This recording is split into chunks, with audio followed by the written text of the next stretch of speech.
He left as if he were playing himself in a movie where the director didn't leave a script. No credits, no farewell shot, just vanished, in a house where no one heard footsteps anymore. Gene Hackman, a man who looked at millions of viewers from the screen for almost half a century, left in silence.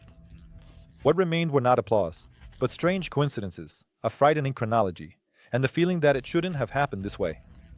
And yet, it did. A retreat from the world to the mountains of New Mexico. Before becoming an actor, Gene Hackman served in the United States Marine Corps. At 16, he lied about his age to join the army. He served in Hawaii, China, and Japan. Discipline, endurance, and taciturnity, these qualities came to him then and stayed with him forever. Gene Hackman was not just an actor. He became the voice of the era, the stern, unsmiling face of American cinema, where justice did not arrive on schedule, but always on time. Behind him are 2 Oscars, dozens of memorable roles, and, most importantly, the unconditional trust of the audience. He was not just a role, he was a character.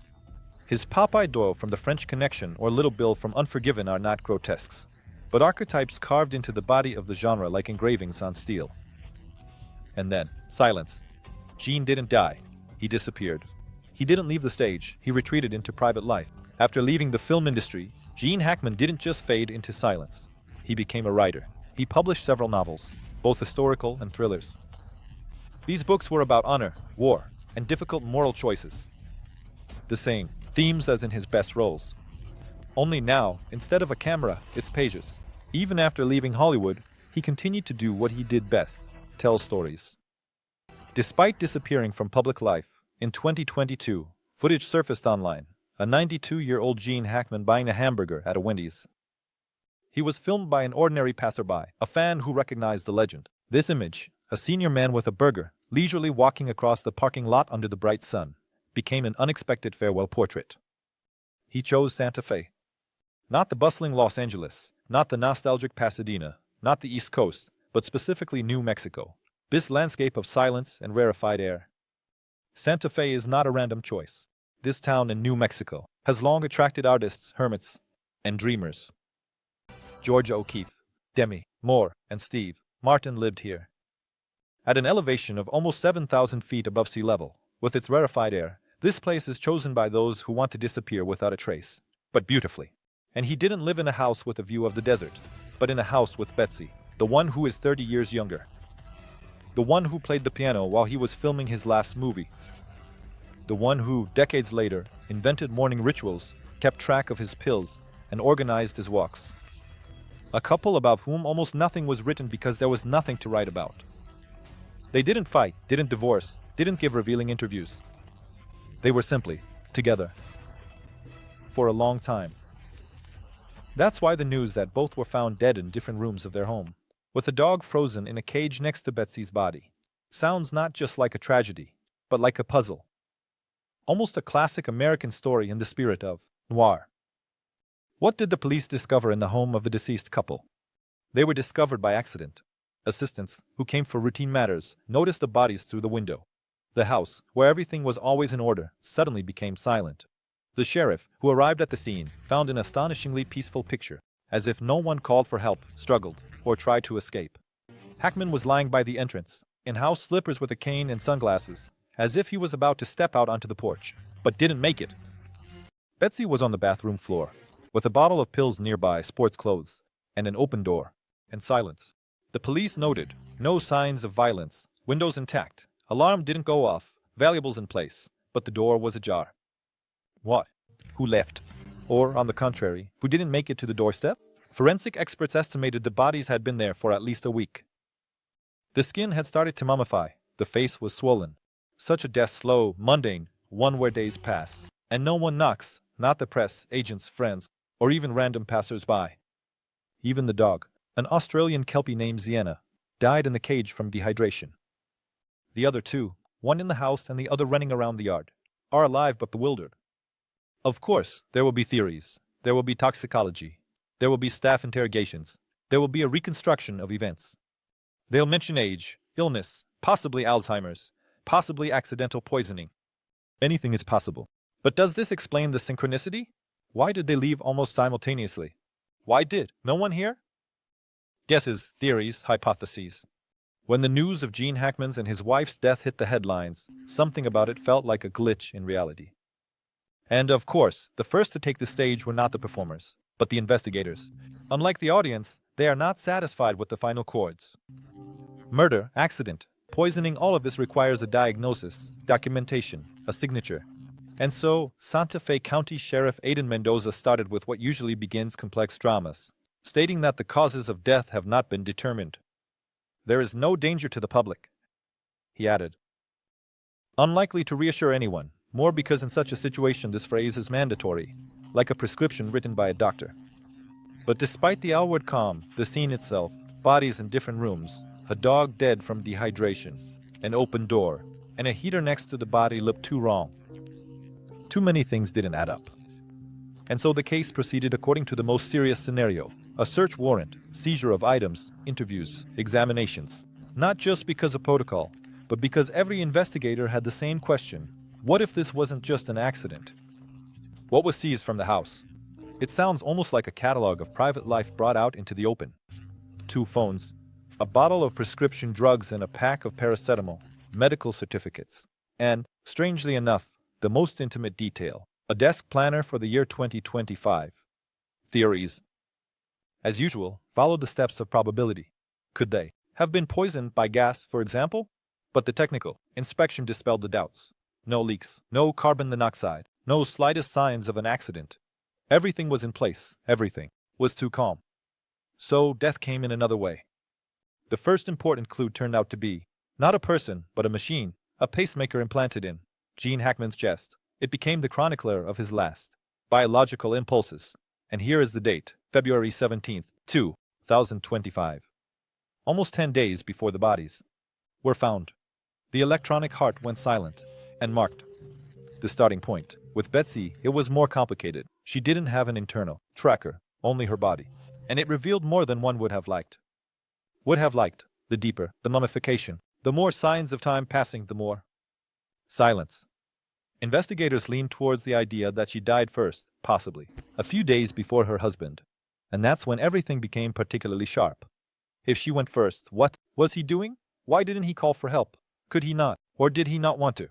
The bathroom itself, where Betsy was found, seemed to hold the answers. The answers, but refused to reveal them. Pills, but not lethal ones. The position, not one in which people die voluntarily. A fall, but without signs of impact. The heater was on, and as it turned out, not for warmth, but as an involuntary accelerator of decay. Moisture evaporated, tissues dried out, and the body became fragile too quickly for this climate. Traces of a mysterious fan. Any unexplained death inevitably raises questions and suspicions. Even in the absence of clear signs of a crime, the shadow of doubt continues to live in conversations and pauses between official statements. In the case of Gene Hackman and Betsy Orakawa, such a shadow appeared almost immediately. The story surfaced thanks to a hairdresser named Christopher, who had known Betsy for many years. He informed the police that, in December of 2024, his client looked genuinely worried. It was about a stranger who was waiting for them at the gates of the gated community, followed the car to the suburbs, and approached in the parking lot. Showed photos of Hackman and demanded an autograph. Betsy reacted harshly, calling such behavior disrespectful, and they left. However, the incident repeated. Another day, another place, the same person, the same obsession, this time with a bottle of wine as a gift, which they refused. After the couple's death, these memories took on a sinister tone. Headlines that once seemed tabloid-like suddenly began to repeat the same question. What if it's not just age and illness? What if someone actually came? Not with a weapon, but with a threat that the alarm system didn't recognize? Some hypotheses sounded absurd. For example, the suggestion that a fan could have intentionally infected Betsy with the hantavirus. Although experts claim that intentionally infecting someone with this virus is almost impossible. A more realistic hypothesis is psychological. Stalking fear, an obsessive sense of danger could have undermined Gene's already fragile health. 90. 5 years old, Alzheimer's disease, a weak heart. All this made him vulnerable. If he was truly worried about Betsy and felt threatened, could stress itself have been a killer? The police, however, were extremely cautious. Sheriff Mendoza emphasized, no signs of forced entry into the house, no evidence The fan, if he existed, disappeared from sight long before the tragedy. But his image remained, like an echo, like a hypothesis that cannot be proven, yet is hard to dismiss. Only on the 7th of March, almost 2 weeks after the bodies were discovered, were the results made public of the autopsy. The answer turned out to be both convincing and unbearably bitter. Betsy Arakawa, 65 years old, died from hantavirus pulmonary syndrome. A rare, almost exotic disease, not the kind you expect in the Star Chronicle. Hantavirus is something that lives in dust, in crevices, behind upholstery, among traces of rodents. Something that has no place in a movie star's home. But stars, as it turns out, also live in houses with basements. The syndrome develops rapidly. It starts like a cold, ends with suffocation. There's almost no chance unless treatment is started immediately. Everything indicates that Betsy, active, industrious, attentive, didn't realize how serious everything was. On the last day, she called the doctor, was scheduled for a visit, but she never went. Apparently, it was already too late. In the evening, she disappeared. Not in the physical sense, in the more frightening one, when a person stops responding and no one immediately notices it. Gene was left alone. Not metaphorically, literally.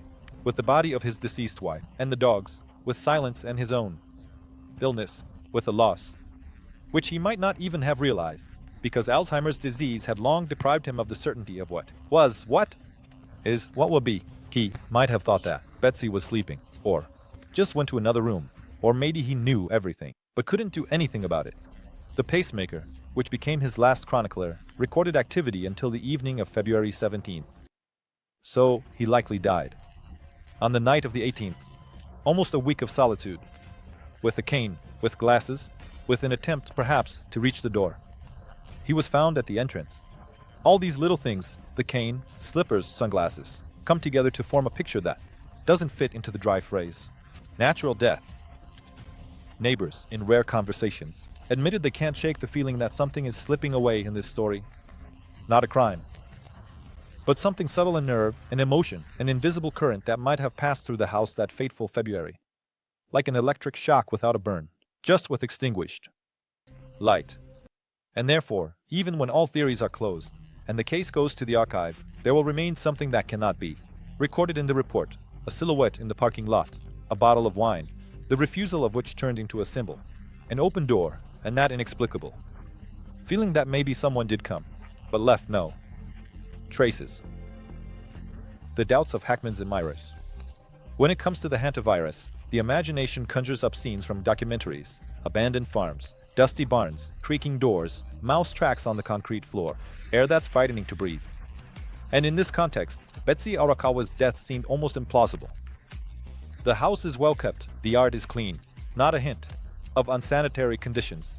But the virus, as it turned out, is not interested in outward appearances. It lives by its own rules, beyond decency and status. The health department's investigation confirmed that rodents were indeed present. Perhaps in the side barn, maybe in the old garage. Something rustled, something left a trace, invisible, but sufficient. One breath, and a particle ends up in the lungs. Everything else is a matter of immunity, chance. And how unlucky it was. And of course, in the air, the key word of the 21st century immediately emerged: conspiracy. Skeptics fueled by anxious voices on TV and endless threads in social networks started talking. What if it wasn't an accident? Maybe someone orchestrated the infection, an attack without traces, without weapons, without intrusion. But doctors, accustomed to dealing with biology rather than conjecture, responded calmly. Intentionally infecting a person with hantavirus is practically impossible. The incubation period is too long, the transmission path is unpredictable, and for the perpetrator, the risk doesn't make sense. This isn't a movie, it's dust, it's chance. The investigation continued on its course. They rechecked cameras, analyzed digital tags, and cross-checked entry records. The result was mundane. From February 11th to the 26th, no one approached the Hackman house.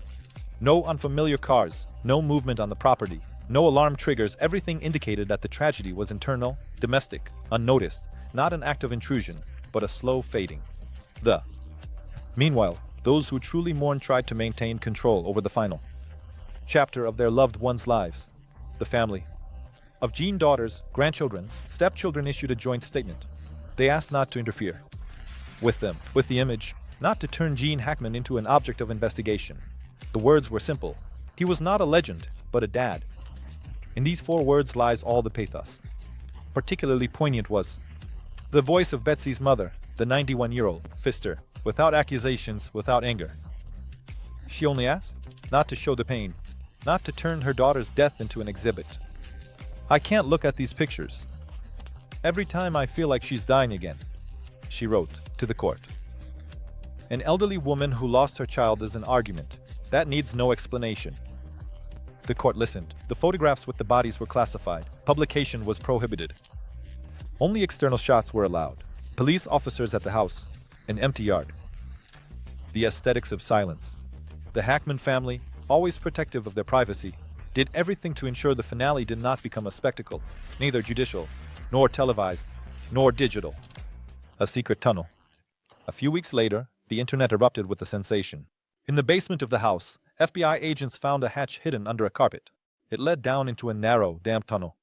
The walls were made of raw earth, the air, heavy and stale, as if saturated with something invisible. Why did Hackman dig? He was interested in history and wrote novels about the Wild West. New Mexico is hard to call an ordinary place. This is the land of Native American burials, Spanish treasures, and forgotten legends. Perhaps the actor found an old map and decided to check if something important was hidden beneath his property. In the tunnel, they discovered bones, yellowed papers, traces of mold, as well as a makeshift work corner, a table, tools, and jars of mercury. It seems Hackman was indeed trying to restore ancient artifacts. But in the confined space, mercury vapors and mold spores could easily have contaminated the air. This explains the persistent cough in the dogs, the illnesses of his wife Betsy, and possibly his own death. Rumor has it that the FBI seized the tape recording of Hackman's voice. He says, "It's there underground. I can feel it." Then a strange hum, as if water is bubbling, or something alive is breathing. This could be dismissed as delirium, age-related changes, but the same thing appears over and over in his notes. The shadows move, the walls breathe. I went down lower, and it's nearby. The man who played a paranoid all his life eventually became like one of them. Now the house stands empty. The FBI keeps it under guard, as if something important is hidden inside. The locals insist the tunnel was filled in, but at night the ground under the house continues to hum. The neighbors swear the sound remains. Journalists request access, they are denied, and the hum underground does not cease. Even stars die alone. The official version sounded dry and mundane. Natural causes, a tragic coincidence. But the details of this story were unsettling. That's precisely why this tragedy caused such a stir. It seemed too incredible that such a thing could happen in reality, and especially to someone whom millions knew and loved from the screen. If there is a lesson in this story, it is not about the suddenness of death. We already know that. It's about loneliness. About how it can be silent, how it settles into everyday life, like a layer of dust. And about how just a single sign of attention can change the ending